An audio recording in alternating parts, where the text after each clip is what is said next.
नमस्कार दोस्तों, स्वागत है मेरे यूट्यूब चैनल में। दोस्तों, आज की कहानी है आत्मसम्मान। शांति जी और भुवनेश्वर जी के दोनों बच्चे विदेश में रहते थे। एक बार दोनों पति पत्नी दिवाली पर वृद्धा आश्रम गए। तब शांति जी को वहाँ अपनी सहेली शांति भी दिखी, जिन्हें उनके इकलौते बेटे बहू ने घर से निकाल दिया था। अपनी सहेली शांति को शांति जी वृद्धा आश्रम से अपने घर पर अपने साथ रहने के लिए लेकर आई। कुछ समय बाद शांति को पता चला कि उनको ब्लड कैंसर है और वो ज़्यादा दिन जीवित नहीं रहेंगी। तब उन्होंने दोनों से वादा लिया। उन्होंने भुवनेश्वर से कहा, सुनिए जी, वादा कीजिए आप मेरी आखिरी इच्छा पूरी करेंगे।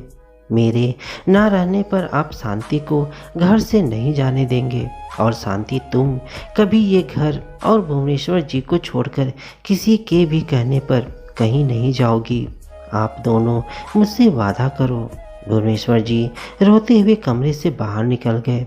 तब शांति ने अपनी सहेली का हाथ पकड़कर कहा, देख शांति, तू तो जानती है मेरे जाने के बाद भुवनेश्वर जी बिल्कुल अकेले हो जाएंगे।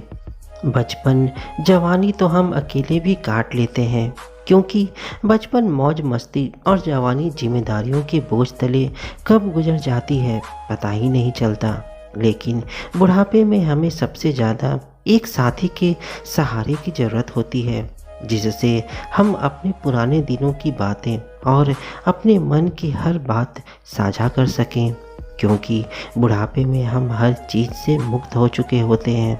तब बूढ़ा इंसान परिवार और समाज के लिए बोझ बन जाता है, जिसे ज़्यादातर लोग सुनना पसंद नहीं करते। और मेरे बाद तू ही वो इंसान है जो भुवनेश्वर जी को अच्छी तरह से जानती है, जिस पर मैं आंख बंद करके भरोसा कर सकती हूँ। और भुवनेश्वर के लिए तुझसे अच्छा साथी कोई और हो भी नहीं सकता। मैं तो उनके जीवन साथी होकर भी उनका साथ नहीं दे पाई। भगवान ने शायद हमारी किस्मत में यहीं तक हमारा साथ लिखा था, लेकिन तू सच्चे दोस्त की तरह उनका साथ हर दम निभाना। वादा कर मुझसे, वरना मरने के बाद भी मेरी आत्मा को शांति नहीं मिलेगी। शांति ने रोते हुए अपनी सहेली से वादा किया। ब्लड कैंसर जैसी भयंकर बीमारी उसे 50 वर्ष की उम्र में ही हो गया। 3 साल बाद इस बार गर्मी की छुट्टियों में घर आए दोनों बेटे बहुओं को शांति जी रास नहीं आ रही थी। एक दिन सुबह छोटी बहू सुमन ने व्यंग मुस्कान भरते हुए कहा, भाभी, मैं कमरे में चाय देकर आती हूँ लैला मजनू की जोड़ी को, क्योंकि वो दोनों साथ चाय पीते हैं। कुछ समझी आप? रश्मि भी इतना सुनकर बोलने में कहाँ पीछे रहने वाली थी। उसने तुरंत कहा, क्या कहा तुमने? साथ साथ कमरा?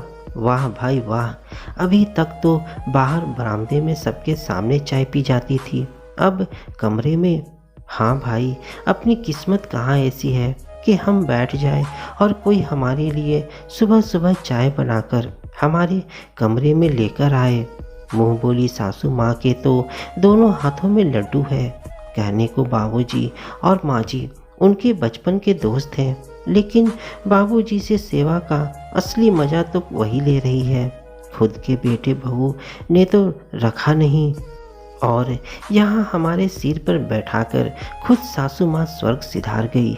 बिना शादी के साथ में रहना, साथ में चाय पीना, क्या मजाल जो कभी चाय छूट जाए। बुढ़ापे में दोनों लोग सठिया गए हैं। अब राम नाम जपने की उम्र हुई उनकी, लेकिन अभी भी वही जवानी वाले रोमियो जूलियट वाले जोड़े के मिजाज हैं। अरे अब ये सब अच्छा थोड़ी ना लगता है, लेकिन समझाए कौन? पूरे समाज में थू थू करा रखी है। अब इनको कौन समझाए? ये अमेरिका नहीं। मुझे तो लगता है आंटी के इस खराब चरित्र की वजह से इनके पति ने भी इनको छोड़कर दूसरी शादी कर ली थी। अच्छा भाभी, मैं चाय देकर आती हूँ, लेकिन इस समस्या का समाधान हमें निकालना ही होगा। कहते हुए चाय ट्रे लेकर सुमन कमरे में जाती है, जहाँ शांति जी अपने चिर परिचित अंदाज में नहा धोकर तैयार अपने कमरे की बालकनी में कुर्सी पर बैठी हुई थी। दरवाजे के खुलने की आवाज़ सुनकर शांति जी ने पलटकर देखा। सुमन हाथ में चाय का ट्रे लिए खड़ी थी। उन्होंने मुस्कुराते हुए कहा, आओ बहू, अंदर आ जाओ। सुमन ने चारों तरफ नजरें घुमाई तो देखा ससुर जी वहाँ नहीं थे। आंटी जी, बाबूजी की चाय ले जाती हूँ, वो तो यहाँ है नहीं। तभी भुवनेश्वर जी ने पीछे से कमरे में दाखिल होते हुए कहा, मैं आ गया बहू, तुम चाय यहीं रहने दो। शांति जी, अब आपकी तबीयत कैसी है? सुमन ने ससुर जी की तरफ घूरते हुए देखा। कुंठित मन से चेहरे पर मुस्कान लिए हुए उसने जी बाबूजी कहकर कमरे से बाहर निकल गई। तभी उसके कानों में आवाज गई, आपने रात की दवा क्यों नहीं खाई? अपना ख्याल रखा कीजिए। रात को खाने की टेबल पर सब एक साथ बैठे थे। तभी भुवनेश्वर जी की नज़र दोनों बेटों की तरफ गई जो उन्हें गुस्से में घूर रहे थे। तभी वहाँ शांति जी टेबल पर सबके साथ बैठने आई थी तो बहू रश्मि ने कहा, आंटी, आपको जरा भी शर्म नहीं आती? शांति सक पकाई हुई रश्मि की तरफ देखने लगी। उनको समझ ही नहीं आया कि आखिर हुआ क्या और वो जवाब क्या दे। तभी भुवनेश्वर ने कहा, बहू, ये क्या तरीका है बड़ों से बात करने का? तो और कौन से तरीके से बात की जाती है, आप ही बता दीजिए। पापा, बड़े बेटे रवि ने गुस्से में बोला, दोस्ती के नाम पर ऐसी छिछोरी हरकत करते हुए इस उम्र में आप दोनों को शर्म आनी चाहिए। बेटों की निगाहें और बहू की कही कड़वी बातों ने जैसे उनके कानों में जलते अंगारे डाल दिए। मतलब? शांति जी ने कहा, गुस्से में दांतों को पीसते हुए हाथों की मुट्ठियों को भींचते हुए छोटे बेटे कवि ने चिल्लाते हुए कहा, तो साफ साफ सुनिए, कब बंद होगा आप दोनों का ये दोस्ती वाला नाटक? हमारे घर से और जीवन से निकलने का क्या आप लेंगी? कौन सा नाटक और कैसा नाटक? तुम सब आज कैसी बहकी बहकी बातें कर रहे हो? रश्मि ने कहा, अरे कुछ तो शर्म कीजिए, अपनी उम्र का हमें कहने में भी शर्म आ रही है और आप हैं कि नाटक किए जा रही हैं। बेटे बहू प्रश्नों के तीर एक के बाद एक भुवनेश्वर शांति पर छोड़े जा रहे थे। उनका दूसरे प्रश्न का तीर हर बार पहले तीर से ज़्यादा घातक होता जा रहा था। आज भुवनेश्वर और शांति जी के लिए ऐसे प्रश्नों के तीरों की चुभन से बचना नामुमकिन हो रहा था। तभी दोनों बेटों ने चिल्ला के एक साथ बोला, कान खोलकर सुन लो आप दोनों, हम सब आज आखिरी बार प्यार से बोल रहे हैं। अपने कदम रोक लीजिए और अगर आपको हमारी बात समझ नहीं आई तो हमें दूसरा तरीका भी आता है समझाने का, हमें वो करने पर मजबूर मत कीजिए। बेटों के तेवर देखकर चुपचाप बैठे भुवनेश्वर जी आज गुस्से में बोल पड़े, चीखो मत, तुम भूल गए हो तो मैं तुम्हें याद दिला देता हूँ।